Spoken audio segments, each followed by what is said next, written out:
Well, Simon, the situation at the top remains unchanged. Jacinda Ardern and Winston Peters. But underneath that, I'm not going to lie, it's looking a little lonely for Labour. All opposition MPs, with the exception of Andrew Little. And look, this is just reflecting the broader narrative that we're seeing at the moment. National with wind in its sails, and I think that's reflected here in the top 10. Is that Simon O'Connor that I see there? And he's above Christopher Luxon. He's not exactly a social media native, is he? Well, your eyes do not deceive you, Simon. Yes, that is Simon O'Connor. And look, he is actually quite savvy on social media. He regularly outperforms more high-profile MPs, just as you say, including his own leader. And I think one of the aspects of this is the fact that he's not the leader, so he doesn't have the same kind of scrutiny. He can push the envelope out a bit further. The other side of this is that he leans quite heavily into issues of free speech, which are very hot button on Facebook currently. Remember, as the younger people migrate from Facebook and go to TikTok and go to Instagram, Facebook is skewing older, a little bit more conservative, more likely to enjoy his content, so I think this is going to continue into the future. All right, so how are the parties doing? Well, Labour is holding on to that top spot in overall engagement, but only barely, not by a big margin. And what's more interesting, I found, is that they're posting now twice as much as National. Now, if you remember from our previous chats, that's a total reversal of fortune, and I think a pretty good sign that they realise they're on the back foot.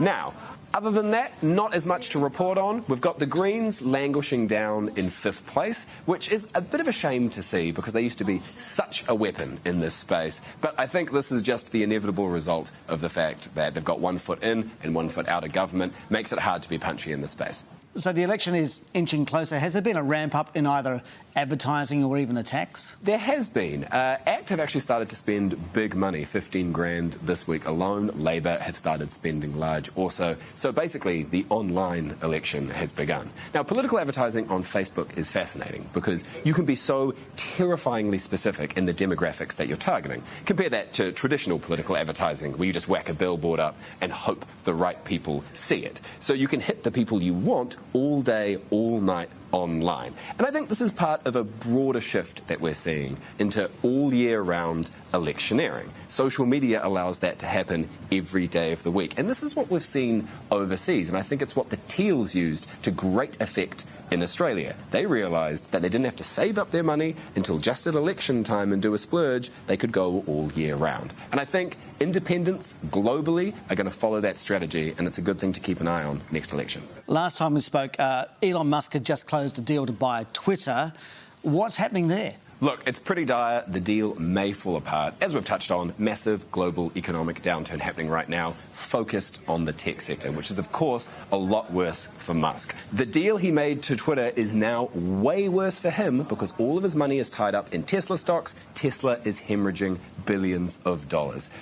Basically, can he afford to do this right now while keeping his other very expensive businesses afloat? That remains to be seen. So, will it happen? I mean, look, Simon, it's a coin flip, but if I was a betting man, I'd say it probably will happen.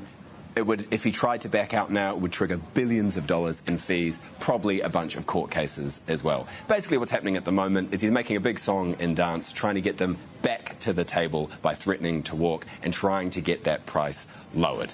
And at the end of the day, it's a crazy situation that we're in where he's using Twitter to publicly disparage Twitter to try and make it cheaper for himself to buy Twitter. It's a strange snake eating its own tail. If it goes ahead, what will it mean for our political parties, though? Well, he's pretty close to a free speech absolutist. So at the end of the day, I think David Seymour would be very happy. The Greens would be a lot less happy. If we ever get this hate speech legislation passed, it could set up a very interesting battle between the world's richest man and our new legislation. But it remains to be seen. All right, before we go, as usual, an honourable mention. Who is it? Well, it could be only one, Simon. It has to be Trevor Mallard. The man is a gift to social media for how much he is a magnet for controversy. And look, love him or hate him, at least you've got an opinion, and that's what's good for me and my metrics. National probably aren't going to miss him, but I will. My raps of the House are probably going to get a little bit more boring from here on out. Maybe good for democracy, but bad for me. And it's all about you, Finn Hogan. Thank you very much. Thank you. Up next, decoding